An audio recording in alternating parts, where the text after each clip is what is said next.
are live. Welcome everyone. Thank you for joining our Super Saturday.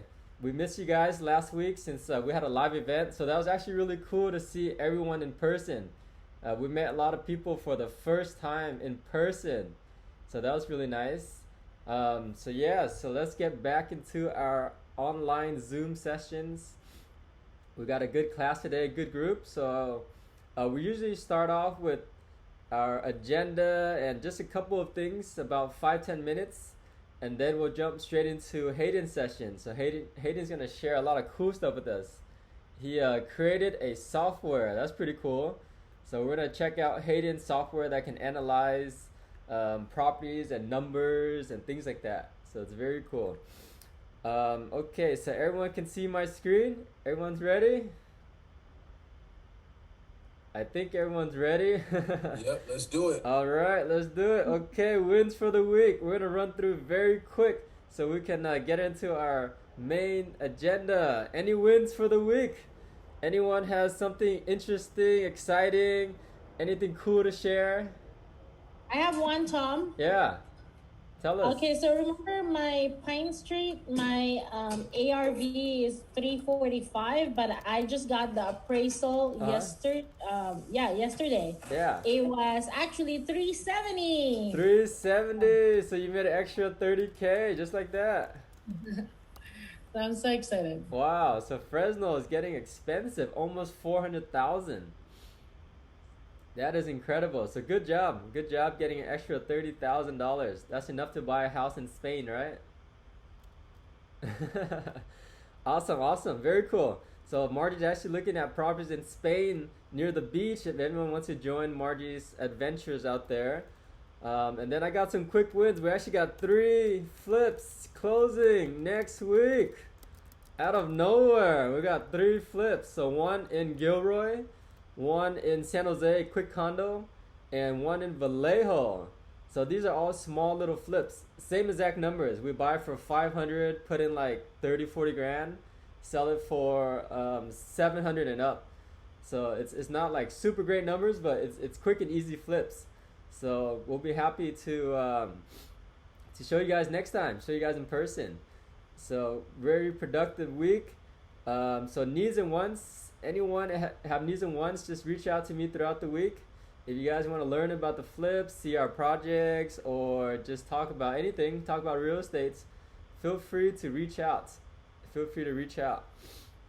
Okay, upcoming events. We have a demo party in Gilroy since we're closing next week. So I'm thinking on Saturday, October 23rd. How's everyone's schedule on October 23rd? Can you guys join us for fun? We're gonna have a live demo party on Saturday. Yeah, it's close to me. Does that work for you, Margie? Yeah. Oh, and nice. It's closer. And it's closer, that's right. Maybe like 30 minutes closer.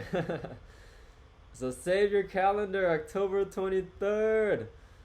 Okay, we're gonna go over a quick market update.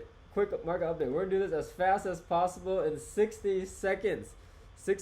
So we just like to see what's active in Santa Clara County as of today. Santa Clara County, we have 851 single family actives, which is still very, very low. It's still super low, right? And we made a bet. Is it gonna go up past 1,000 by end of the year? But as look of it right now, it's still super low.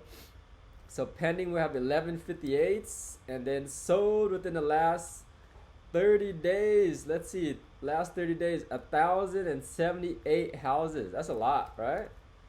Is it slowing down? I don't think it's slowing down. I think people are saying there's less offers because buyers aren't crazy. They're not like jumping on a deal and paying 200,000 over. But there's still multiple offers. For example, we saw a flip in Evergreen that is only hitting like 1.5, 1.6 around the area, and then someone paid 1.4. So it's definitely not a flipper. It's probably a homeowner that's willing to pay 1.4 as is, so they can fix it up themselves. So I think the market's still pretty hot right now. It's just super low inventory. This is crazy. 800 houses in Santa Clara County for a population of about 1 million people. So very, very crazy times. And speaking of that, we have this little news article that's talking about exactly that. House flipping is on the rise, but it's very competitive. So here's a quick 2-minute video. You guys want to check out this 2-minute video? How this is a flipper from New York, and she's saying it's getting tough. So let's check this out real quick. Deb Cleveland has been flipping houses in New York State for over 30 years and says she's never seen a market like this. You're getting anywhere from $15,000 to as much as $50,000 more for these fix and flips because the market has so drastically changed. Demand is soaring and supply is incredibly low. So while flipper returns are higher, it's harder to do. You used to be able to get away with just cleaning a house and painting it and doing some small upgrades. Well, that's no longer what the buyer wants. I focus on the first-time home buyer, and when we buy a house, we go from tip to toe. Close to 80,000 single-family homes and condos were flipped in the second quarter of this year, nearly 5% of all sales. That's lower than what we've seen in the past decade, but it was the first increase in flipping in more than a year. While the average gross profit on a flip rose about 3% from a year ago, the net return fell to a decade low because of higher renovation costs. What's happening with material is the cost not only has gone up, but the delivery time has expanded. It used to be anywhere, I'd be able to get a kitchen inside of 3 weeks, and now it's taking me anywhere from 6 to 8 weeks. The return was 33.5% compared with the original acquisition price. That's down from around 41% in 2020. Cleveland advises flippers today to watch material costs closely and go the extra mile to find the best opportunities in this super pricey market. If you start looking and know how to find properties off market that are not listed with an agent, that's where you're still going to find the lower prices. Of course, with more flippers coming back to the market, mostly using all cash, prices are likely to stay inflated. The realtors, in fact, just reported a surge in investor sales in August and a pullback in sales of first-time buyers. And of course, the first-time buyers mostly need mortgages. So that's interesting, right?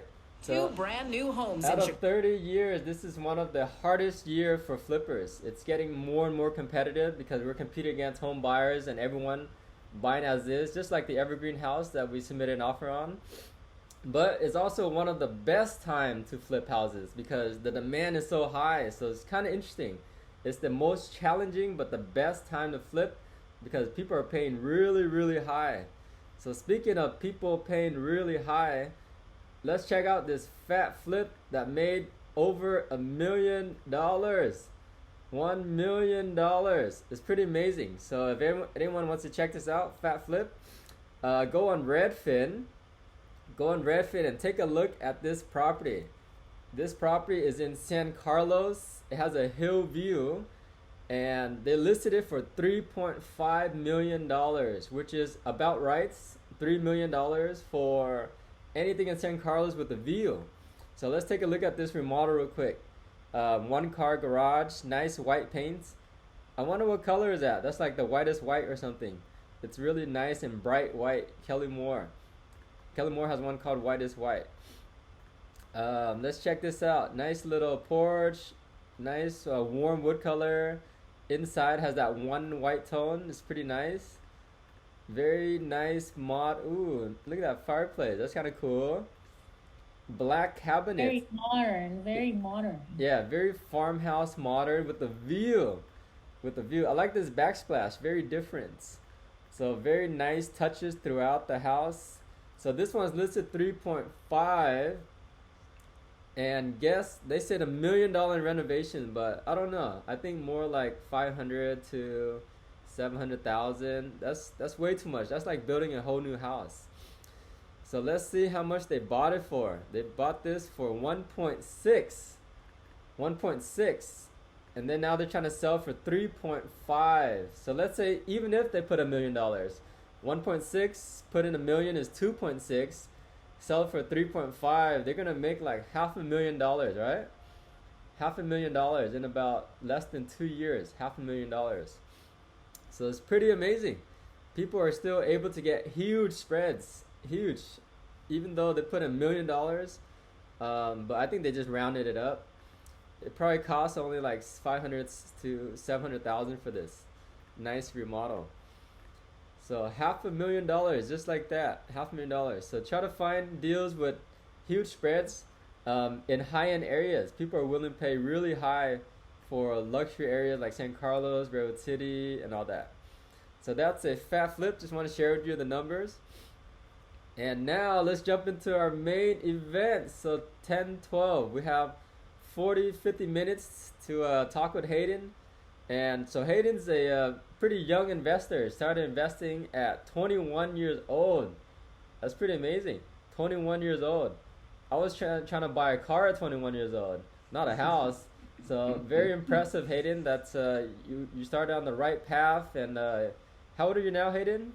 I'm 25 now. You're 25 now. I got started in real estate when I was 19, bought my first deal on my own when I was 21. Yeah. But I had done some partnerships before 21 too. So. Dang. That's amazing. That's amazing. So we'll get more into that and ask about how you started.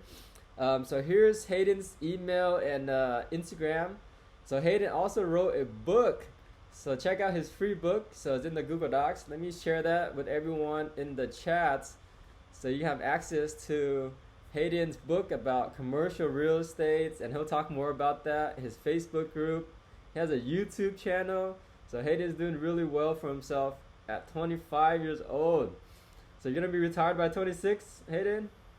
Oh, I think I'm one of those people who will never retire. Unfortunately, I'm not not wired that way. That's right. Just keep on buying more properties, right? It's so fun. It's too fun. Yeah, that's right. Yeah, very nice, very nice. Okay. So let's go ahead and jump right into it. So here's a quick bio. So go ahead and tell us about yourself, and everyone can check out your bio in the background. Yeah. Hey, well, Tom, first off, super appreciate you having me on here. You know, no disrespect to anybody in the group, but the name of my book is called Skip the Flip. Okay, and so the reason I called it Skip the Flip is whenever I was in college, I read a little purple book called Rich Dad, Poor Dad. Anybody here read that book? I think almost everybody has. And at that moment in time, I knew that I had to learn how to be a real estate investor. And that was when I was 19. And I reached out. I went on Bigger Pockets. I didn't know what it was. I read a forum of a guy who had wholesaled 8 duplexes, made a couple $100,000 wholesale fee. After about a year, the guy who bought them from him came back to him and wanted to sell them. So he actually bought those, went in, did a renovation. He flipped the property, right? But he did it to increase the rents. And then he did a cash out refinance. And I was reading all this in a forum, right? I'd never met this guy. And so at the end of the day, he had made a couple $100,000 in wholesale fees. He had gone out, he'd renovated a property, and then he'd gotten all of his cash out of the deal, and he still owned the 16 units that cash flowed. He had a bunch of equity in the property. He got a bunch of tax benefits. And I'm a 19-year-old kid, you know, in college who just wants to be rich. And I'm like, what is this guy saying? Like, I need to reach out to this guy. And so I did what anybody would do. And I stalked the guy on the internet, and I called him. And I said, hey, I'd love to buy you lunch. I'd love to take you out to coffee sometime to figure out, you know, what it is that you're doing, because I don't understand anything you're saying, and I want to do that. And so he said, I don't drink coffee, but I'm on my way to a property right now, and you can meet me. So I ran down to my car, I drove, and I met him. He was doing a renovation project. And I said, hey, you know, I have no money, I have no experience, I have no connection, I'm not from a rich family, but this is what I want to do for sure. And so I'm willing to work for you for free. And he just kind of looked at me to see if I was serious. I didn't even know what I was saying at that point. I just desperately so bad wanted to learn real estate. He said, all right, well then meet me tomorrow, you know. And I ended up working for that guy who became my first mentor for free for over a year. And I was really lucky because in that time, he took the traditional route that most people did, which is wholesaling houses, moving into flipping houses when he had enough money. And then he'd do single family rentals. And then eventually he would get into apartments or other commercial real estate. And so I was thrown into that business pretty much from day one. And he was still doing all of those things. And I went through the process of learning all of those things at one time. And so I was very fortunate because, you know, does anybody here feel like they read strategies and like, this strategy sounds like the best, that strategy sounds like the best, I should flip, I should hack, I should wholesale, I should do value add commercial, right? And so it can be really overwhelming. And I was very fortunate because I got to see all of that. And whenever I looked at the return on money, the return on energy, doing flip projects in the commercial space, but instead of selling the projects, just holding on to the projects for cash flow and equity and tax benefits. That's where I watched my mentor, over the course of a year, make millions of dollars and not have to be grinding and hustling every day. It was all about finding the deal right, making sure the deal number worked out. And so I just told myself, I'm not going to worry about being a wholesaler, a flipper, a hacker, a single family renter, anything. I'm going to get really, really good at being a commercial cash flow value add investor. And that's what I ended up doing. And by the time I graduated college, when I took the investments, real estate investments course in college, I owned more investment property than the professor. And I went to the number 4 real estate school in America, University of Georgia. And so, I just kind of realized after college that what they're teaching us in school isn't really a great path for, people who want to achieve financial freedom. I went through the real estate path to learn how to get financial freedom, and they never at one point talked about how to do that, right? And so I just realized it was broken. After I graduated, and a lot of my friends who were in finance, working 90 hours a week, making 70 grand a year, really miserable in their lives, the best time of their lives, in their 20s or whatever it is. And, they just kept coming to me and they saying, how are you not having a job, living a great life on your own terms? And real estate, they go, okay, well, real estate sounds really, really interesting to me. I think I'm going to go flip a house. And nothing against house flippers, you can make a ton of money in here, but if the goal is to work towards residual financial freedom, I knew that flipping wasn't the way. And I just had this conversation over and over again. And so that led me to write a book called Skip the Flip, Secrets the 1% Know About Real Estate Investing. And in that book, I just lay out the game plan of why we want to be putting our energy into forever money, residual cash flows, and how the wealthy don't pay any taxes. I mean, whenever you hear Donald Trump say he doesn't pay any taxes because he's smart, the reason that is because he knows the secret to the 1%, which is massive depreciation through real estate investing that's available to anybody. And so, that's kind of my story, how I've got to where I'm at. I focus right now mainly on storage facilities. If any of you guys have ever seen public storage or extra storage, the boxes where you can put your couch in where you're moving, I love those kinds of properties. That's mainly what I focus on. But whenever I talk about commercial real estate, it could be anything from retail, multifamily, self-storage, industrial, flex space, office space, although I'm not the biggest fan of it. It could be any of those things. All of those things have the same benefits of what I'm talking about here. And so really the biggest thing that I hear most people saying is that, well, Hayden, I don't have a lot of money. I can't go be a commercial real estate investor, because we want to be doing deals that are $500,000, $1 million, $5 million, bigger deals, right? That require larger equity checks. And so my next book called Skip the Flip 2, 3 Keys to Any Deal, is coming out on Tuesday. And pretty much the thesis of that book, the main ideas behind that book are there are 3 keys to any deal.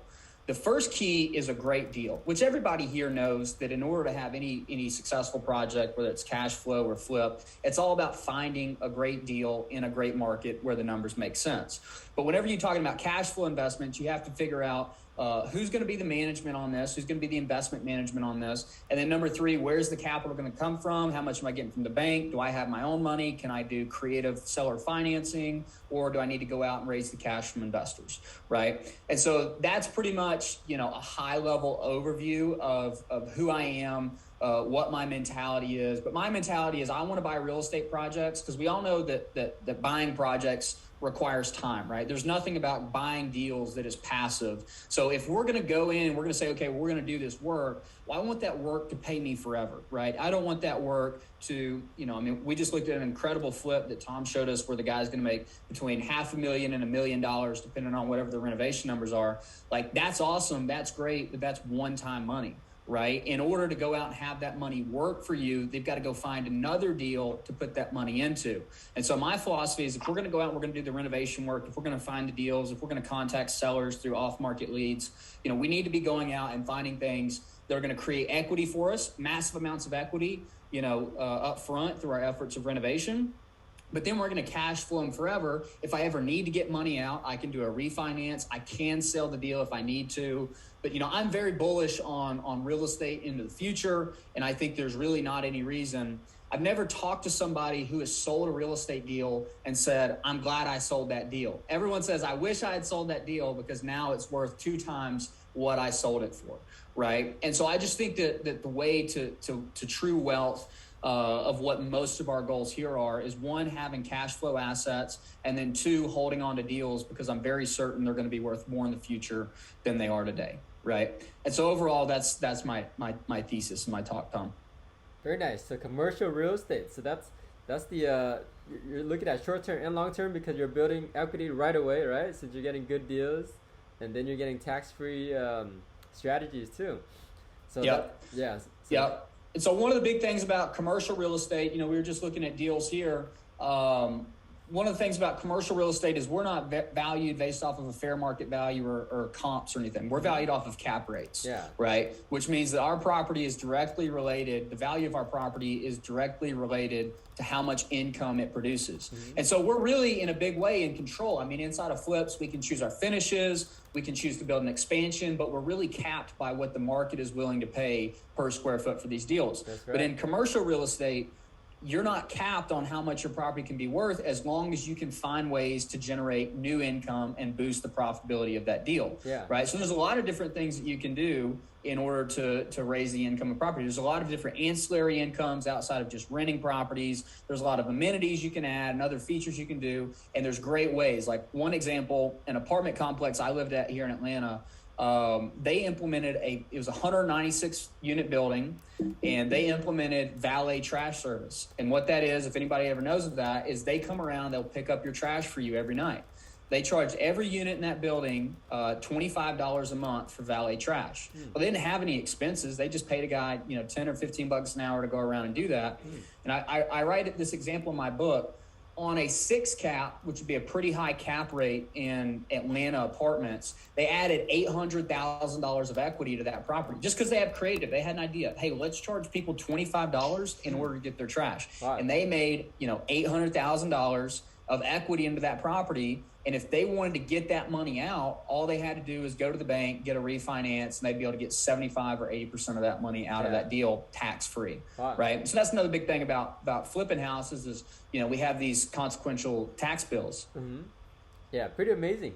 Just one little $25 a month tweak times, let's say 100 units. That's a huge difference in value, right? Just one little thing. Yeah. So very, very cool. Can we talk about your first deal so we can kind of learn how did you buy your first commercial and what were the numbers, and would it be okay to search the property online and see that property? Yeah, sure. Yeah. So one of the first deals, because I got thrown in and I worked on a lot of deals for my mentor before I had any equity stake. But one of the first deals I did is 95 Green Street, Warner Robins. We can pull up that deal. Yeah. Which city is that?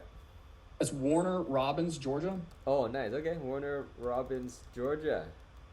Yeah, it might have 2 B's. I forget in Robins, but all right. Yeah, let's take a look at that one. Okay, let's check it out. 95 Warner Robins in Georgia, right here, right? You got it. Very nice. So let's check it out on LoopNet. Let's check it out on Zillow. Let's take a look. So this one is a self-storage. Yep. Yeah, I'm going to see if I can change this to a presentation view. How do I do that? Does anyone know how to change it to presentation? I just maximize your screen, I guess, Tom. I'm not sure.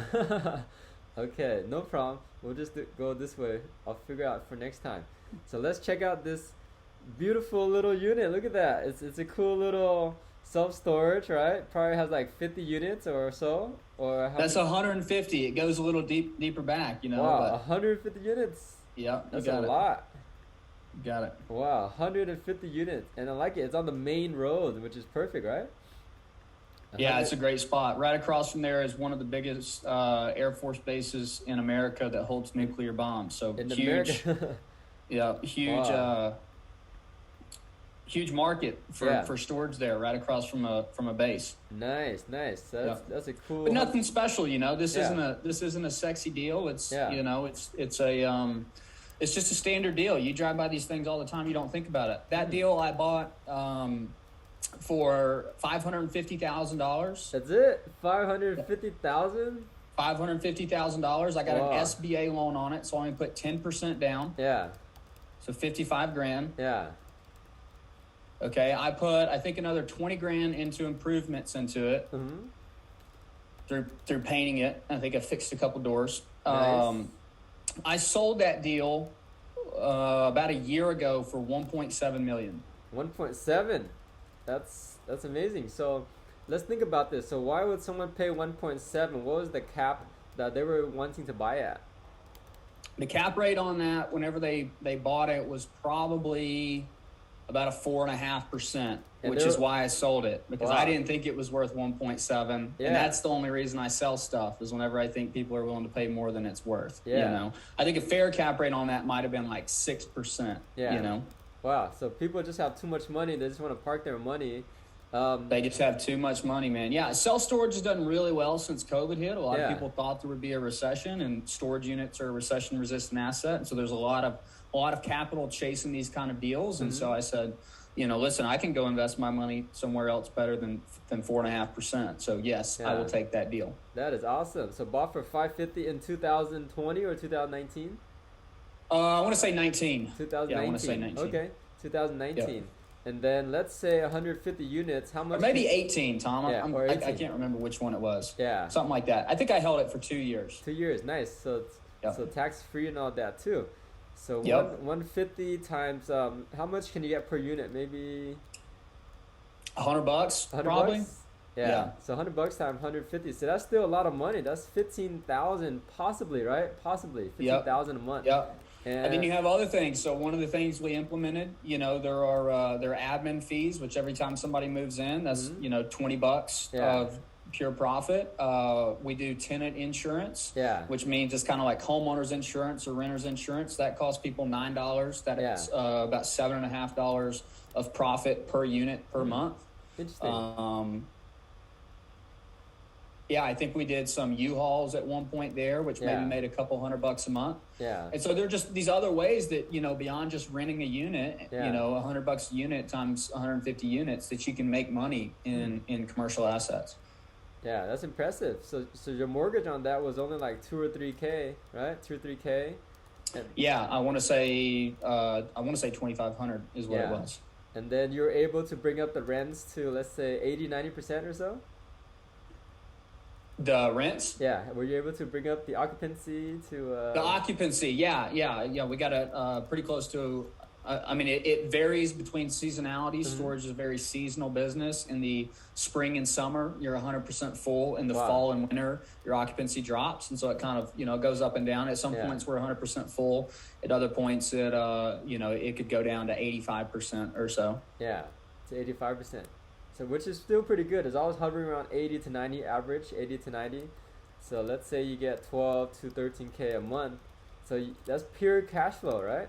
Pure cash flow. You probably get like... Yeah, I mean, you know, you have insurance, you have taxes. There's not a lot of expenses associated with these kind of things. Yeah. Do you have to have an operator or someone living there to work there all the time? There is an apartment on site at that one. We'd never had anybody there. We ran it remote. I mean, we tried to incorporate as much technology and systems into our business as possible. And there has been, you know, over the last 5 or 10 years in the self-storage world, there's been a lot of great technology that's been come out that's allowed us to do that for sure. Yeah. Wow. So that's pretty amazing. $550 in 2018, which wasn't too long ago. 2018. Now, can you still find deals like that under $1 million, or is it too crazy right now? I mean, you know, you can't go on the market, right? And so where I think a lot of people miss is, you know, I'm sure that you guys talk a lot about off-market deals on here. I saw you on MLS, but everybody loves off-market direct-to-seller deals. I mean, those are the kind of deals that you're going to find great properties like this. Yeah. You go on the market, you know, in today's world, you're not going to find good deals like this, you know, or maybe you might find this deal, but you know, whenever I bought it, I think the deal was only making like $6,000 or $7,000 a month in income. Yeah.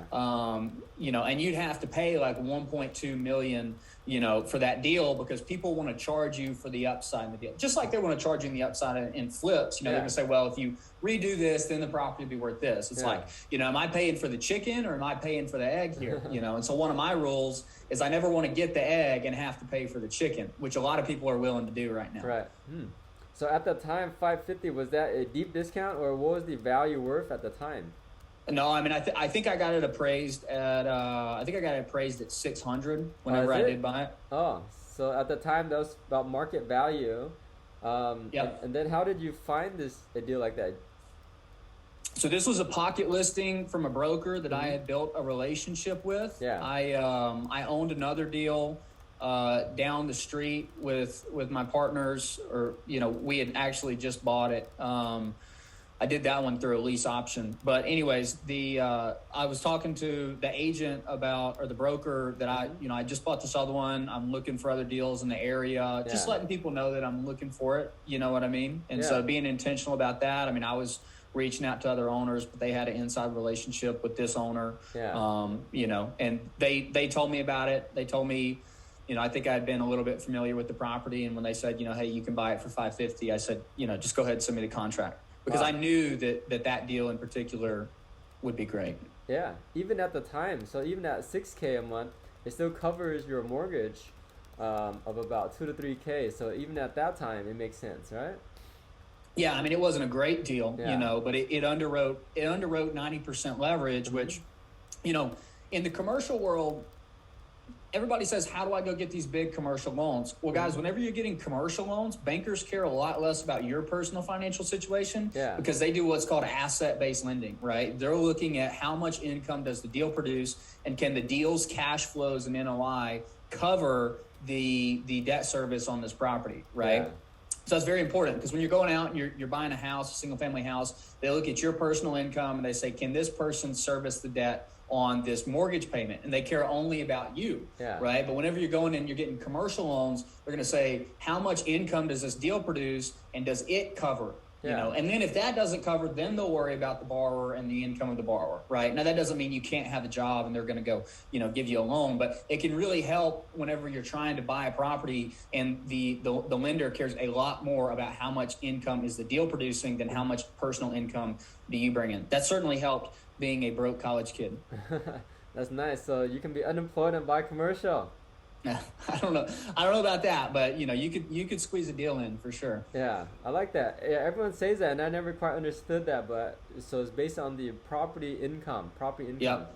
Yeah, very cool. So what type of websites are you using now to source your off-market deals?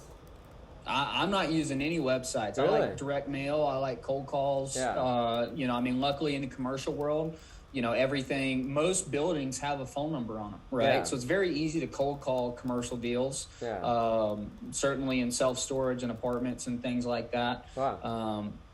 And then relationships, like I go to trade shows, I talk to people. I go to local meetups, I talk to people, and, just like that broker brings me deals, like people with relationships. I spoke at a conference yesterday, and one of the guys came up to me and he said, hey, my dad has a self-storage and he's looking to retire. Like, I think you'd want to buy it. And I said, bring it on, like that's perfect. So just letting people know what you do, trying to build relationships with people who, own these properties, or people who know people on the properties, and then getting in that way.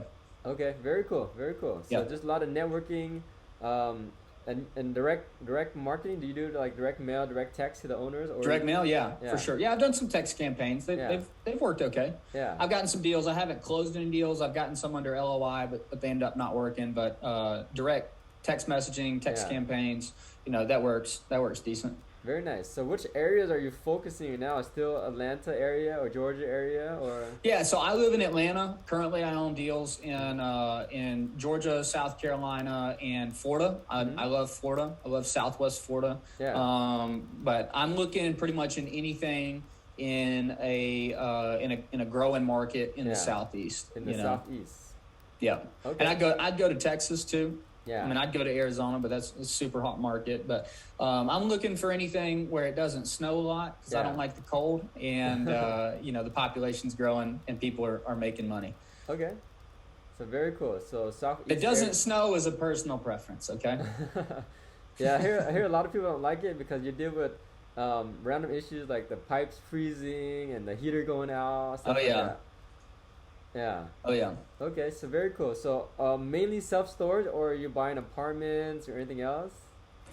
I've owned some apartments, and I still own, you know, a 6-unit. I'm a big believer in, you know, in getting really good at what you do. Like, I know there are people out there who are so much better at apartments than me that I don't want to go through the process of learning that skill set to try and compete with them, because I've already built that skill set in storage. And to me, you know, apartments and storage fundamentally are very, very similar. One of the reasons I chose to get into self-storage over apartments was we don't operate under eviction laws. We operate under lien laws. Okay, so if I want to kick somebody out of my property because they haven't paid, I don't have to evict somebody. I have to go through and I have to auction their stuff. Okay, and so fundamentally that's really, really, it's a huge thing that really attracted me to it, because even through COVID, you know, whenever there were eviction moratoriums and everything, self-storage operators could still auction people's stuff. And so there was self-storage income has done nothing but gone up. Whereas, you know, I know a lot of apartment owners are doing well right now, but a lot of people were sweating it. Self-storage owners were not sweating it, because we still had the ability to say, hey, you know, like if you're not willing to pay to even try, there is a consequence here, right? And so that was a big reason I dove in. The other big reason I dove in is that we don't have any plumbing. You know, sometimes you have electrical lights in the building, stuff like that. Whenever a tenant moves out of a self-storage place, you know, you get somebody to go there with a broom and sweep it out, and you can rent that unit the same day, right? In apartments, you got to repaint, you got to clean it, you might have to change carpet or whatever it may be. And so just fundamentally as a business, I like self-storage a whole lot more. Now, the one downside is, whereas, you know, I may have to deal with 150 tenants in order to get $15,000 a month of income, whereas in California, you may have to deal with 5 tenants to get $15,000 of income, right? So it's a lot more operations heavy than say apartments or something else, but fundamentally it's all the same. I would just pick an area I wanted to go into. An area I'm very bullish on would be industrial buildings, you know, whether that's smaller industrial, multi-tenant industrial, or bigger buildings. I think that's a great space that if I were restarting, I'd try to learn everything I could about that space, because it's really not going anywhere. Nice. Yeah, industrial is going up like crazy, right? Everyone's so that's going up. So very cool. So more operation, but less maintenance. So you get ups and downs. So what are some of the biggest challenges then with self-storage? Something that you really don't like about it? You know, it's a lot more of a business than than a real estate play. Like you do have to be worried a lot more about, like, how is my tenant experience? What is the move-in process? I need to do a lot more marketing in order to get tenants. You know, and just one thing is, like, deals are really hard to get right now. That's a big challenge. But you know, you'd have to have a really good communication system, a billing system in place. It's a lot more, you know, like a retail business than it is like a real estate play whenever you're talking about, you know, operations, right? So just having that, making sure your tenants can always get a hold of you, making sure that everything on the site is working well. You know, like we have gate systems to control access to the property. For some reason, there's just like not really any really good gate system operators out there. So it seems like I'm always trying to fix gates, or, you know, one of my camera goes down. So just making sure the site is secure, everything's working well, and you can always communicate, you know, with all of your customers. So, you know, like before I sold some of these properties last year, I had 2,500 tenants. You know, like that's a lot of people to make sure that can get in touch with your business, you know, consistently. Wow, so 2,500 tenants. How do you manage that? Do you have virtual assistants, or how do you handle all that inquiries and things like that? You know, I try to systemize it as much as possible. I got to a place where we don't accept physical payments. We only accept electronic payments. And so, you know, if you can make sure your tenants know, like the biggest thing is that people need to pay you, right? They need to pay you every single month. And so if we could cut out having to have human interaction in order to take payments, that would be a huge win. We successfully did that. Setting people up on auto pay as much as possible, making sure people can rent from you online instead of having to come into your store. That was huge to have during COVID, making sure that people could rent without human contact. And so, you just as much as possible try to bring technology into the mix and try to systemize it. I see. Okay, so you pretty much systemize it, so less interaction, so less. Very cool. Very cool. I guess another question would be, what are some of your nightmare stories with self-storage? Did you find any dead bodies in there, or someone living there, or anything crazy? No dead bodies, yet. I have heard of that before, and I hope I don't ever run into that situation. But I've had people living in units, which is just, sad. Unfortunately, it's illegal as a self-storage operator to willingly let somebody live in those units. So you have to get rid of them immediately. I guess the worst thing that I've seen is we're giving away a first month free to try and get tenants in the door. Yeah. Somebody took us up on the first month free. They came in and it was a big unit, one of our biggest units. I think it was a 10 by 30, right? Which is 300 square feet. And the thing is 10 foot tall. They came in and they dumped a bunch of old used tires, which normally if you want to dump a tire, it's like what, $5 or $10, depending on where you live. Yeah. Right. They just put hundreds of tires in there. And then they never paid, so that's probably one of the worst stories that I've had. So you have to dump the tires. So basically they use your unit as a dump site. Well, yeah, and then if I wanted to actually do it, then I've got to go actually pay for these people, So I picked up their tire bill. So wow, how much was that? 5 times 100, so about $5. I mean, it was probably $1,000. Oh wow, so that's pretty smart. If you ever have tires, smart for them, not smart for me. Man, that's a great idea for someone who needs to dump tires. Yeah. So bring it to the other horror stories, if people don't pay you, then you have to auction their stuff. Yeah. And so it's crazy what people will pay to store. Like I bought a facility that was built in 1971. There was a tenant who had lived in there, or not lived, but had stored there since I think the 3rd or 4th month that facility opened. Yeah. And I bought that facility, and this guy had paid, it was $40,000 or $50,000 of storage bills. Wow. And there was nothing of value in there, nothing.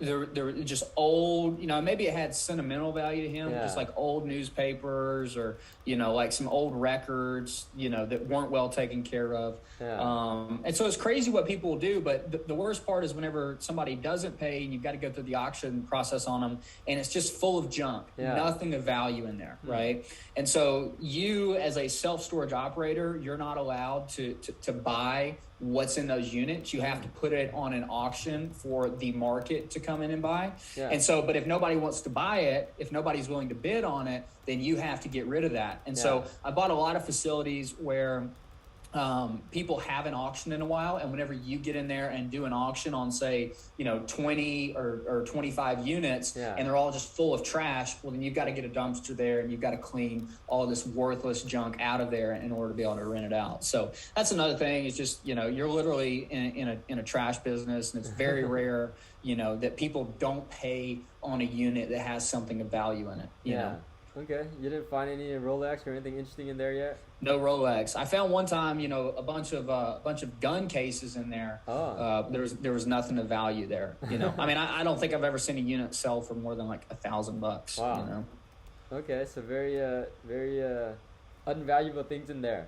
Very unvaluable things. It's a crazy business. It's a very emotional business. People are emotionally tied to the value of their stuff. You know. Fascinating. So now we have 15 minutes left. Do you want to go into your website so everyone can kind of see? Can I share my screen? Yeah, absolutely. I made you co-host, so you can share a screen. Cool. So guys, I built a platform that I thought didn't exist. If anybody here owns stocks, I do not, because I hate the stock market, but that's fine. But if you do own stocks, you can log into your stock platform and you can view how your portfolio is doing, the value of your portfolio, how each individual stock is doing, all of your ratios. And I was looking for something like that inside of my real estate portfolio so I could keep track of it. If any of you guys have ever tried to get a loan or anything on a property, you know what a nightmare it can be to communicate all of your information to that bank in order to try and get that loan. And so my goal was to build a platform that would make the lending process, the document storage process, and the tracking of your investment portfolio and its performance process easier. And so that is what I built. It's called MyPropertyStats. It's an all-in-one toolkit for real estate investors. It's currently under development for the asset management and the lending program, but I have built, and what is currently working on it is a commercial, well, it's really not a commercial, it's a cash flow real estate deal analyzing tool. And I've used a lot of deal analyzing tools to build pro formas and analyze investments. And I think I've pretty much built the best one in the world, not trying to be, braggadocious, but it's really cool because I built this pipeline which tracks your deals, from deals you're analyzing that you're just looking at to deals you've made offers on and deals that you have under contract. And right here from the dashboard, you can kind of see how much of a down payment these require, what your cash on cash would be, and what your IRR would be, which are important measures in this. And so you can view the deals then that you have under contract too. And so if we were to dive in, to a property, pretty much how this works is you can come through, you can plug in the information on the property, you plug in what kind of loan you're going to get here, you plug in any kind of improvements that you're going to do on the property. Like this is a deal I'm looking at doing.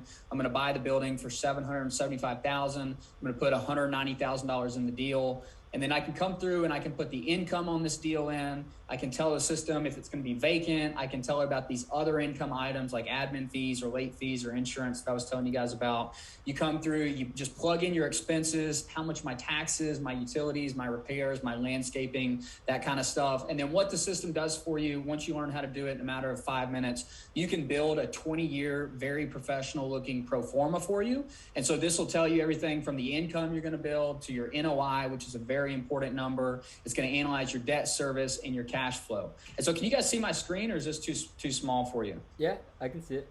Okay, I'll zoom out a little bit here, but it'll tell you your income, then it'll track your property's value through time and how much, if you were to sell it, it would be worth. It'll track your mortgage balance through time. If you're doing any refinancing activities through the years, you can track it in this financing section. And then at the bottom, it builds a financial measures section, which just tells you the key stats on the deal that you want to look at, right? And so everything from cash on cash return to IRR to equity multiple, which is an ROI metric, to your debt service coverage ratio, which is very important in the commercial world. Again, that asset lending, they're looking at how much can this property cover my debt. And so it just builds a professional pro forma, gives you all the key stats on what you're looking at, and allows you to compare apples to apples when you're looking at doing commercial or even residential, really just cash flow investments. It puts together a full pro forma for you. And this is something that you can take to any investor or any bank, and your level of credibility is immediately raised because of how professional this is. And so this is a pretty cool feature. One of the things I love about it is I built in a goal seek feature inside of here. And so Tom, if you knew that you're looking at deals and your goal is a 10% cash on cash, by year 4, you can come through and you can tell the system that, and then you can hit goal seek, and this will tell you exactly how much you can pay for this deal in order to hit your financial goals, right? And so it really allows you to find out at what price does any deal work. And so to hit a 10% cash on cash by year 4, we could pay $1.372 million for this deal, right? And so it's just a really powerful way to come through and analyze any sort of investment and make an offer based off of your goals instead of how much somebody is asking for that property. Because the biggest lie in real estate is the asking price, right?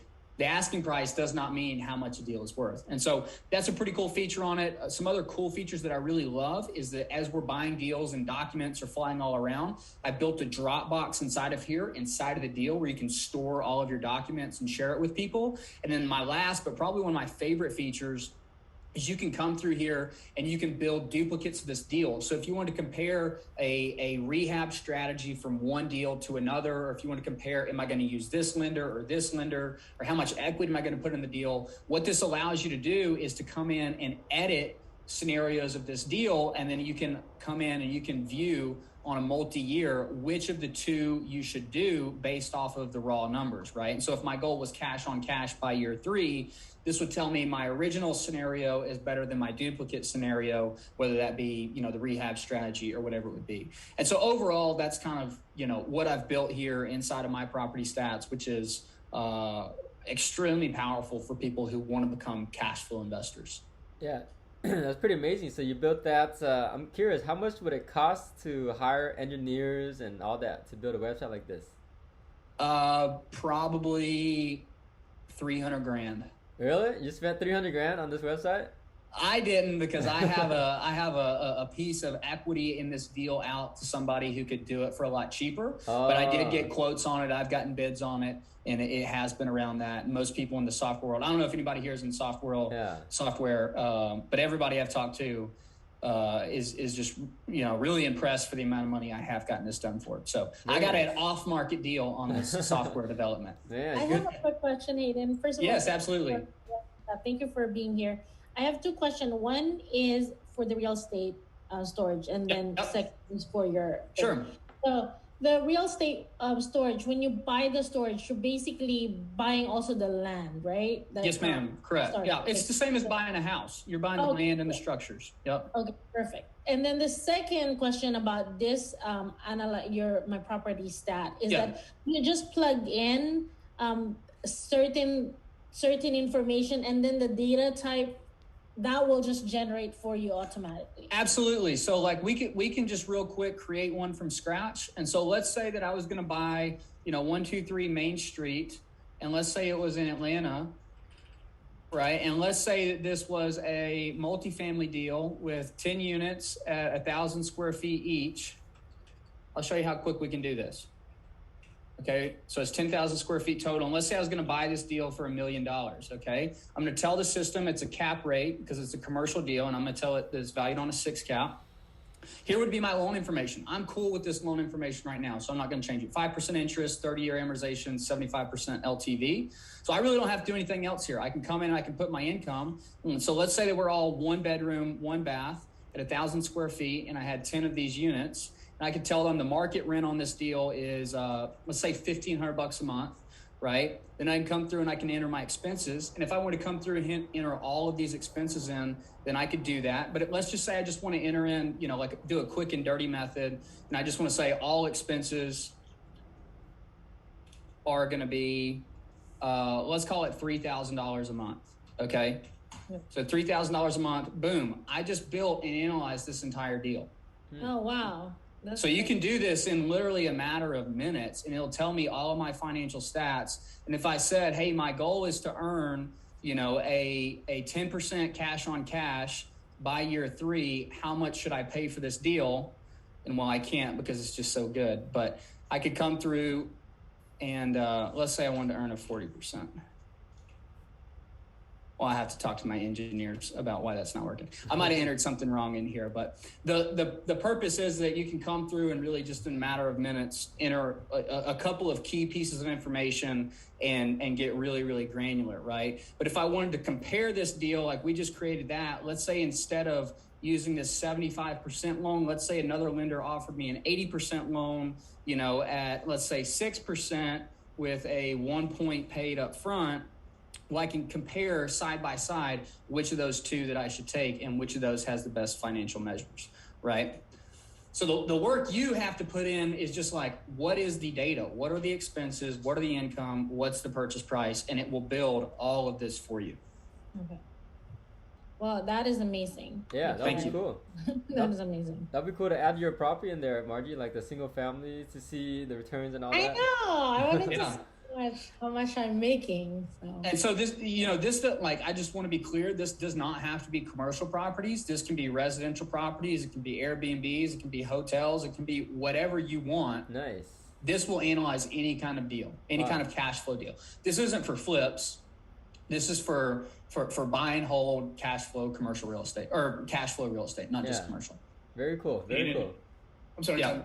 Can I ask Hayden questions? Absolutely, you can ask me questions. Hey, Hayden, just want to say thank you so much again for taking the time to actually be here. I'm actually blown away by the information that you're providing, and at the same time, the things that you're working on. I'm really impressed.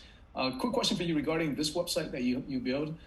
Is this going to be available for people to actually use, and when would that be available? And so this right here is available right now. Like, I would love for you guys to go sign up. I'd love for you to I launched this 1 month ago, so it's very new, and I'm looking for people to come in and give me feedback of what they like, what potentially they would like to see added in there. And so I'd love for you guys to kind of join that beta round. This is available for $99 a year, unlimited amounts of deals, unlimited amounts of document storage. And so I think that's really a no-brainer. The asset management piece of managing your portfolio is in development. I meet with my developers twice a week, and we're hoping to have that out in December. That's really exciting. Last question I have for you is that I know that you actually talk about investment in the South and Florida and things like that. Yeah. If anyone who's actually interested in actually partnering up with you, any opportunities for that type of partnership? Yeah, so I do. I raise capital from people. I mean, that's how I've made a lot of progress in that. So I'm always looking for people. Unfortunately, the government likes for me to only take money from accredited investors, but I do take money from accredited investors to partner up passively in my deals. So yeah. Cool. Thanks, Hayden. Yeah, absolutely. All right, very cool. Any more questions for Hayden before we get ready to wrap up?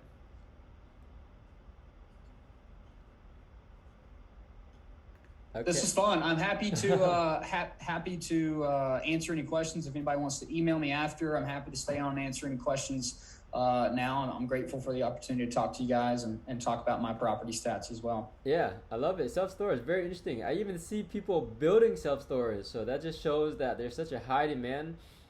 People are building it, people are buying it. Self-storage will always be around, right? There's always a need for self-storage. There is, and the need is growing. You know, I mean, I want to say 10 years ago there were 60,000 facilities in the U.S. and today there's around 80,000 with,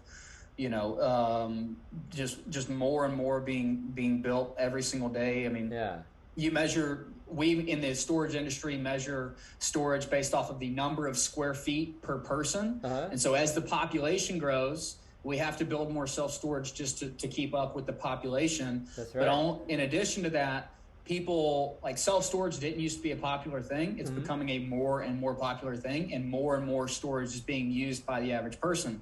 And so it used to be that the average square foot was around 8 or 9, and today it's up at 10. Which doesn't sound like a lot, but if you think of 1 square foot for every person in America, it's 330 million square feet of property. That's an interesting way to look at it.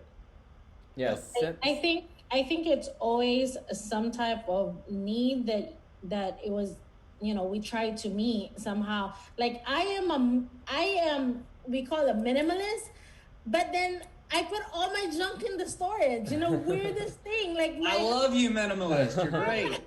It's like I'm minimalist, but all my junk is in the storage. It doesn't really count as minimalist. So, but I do know that there is a need.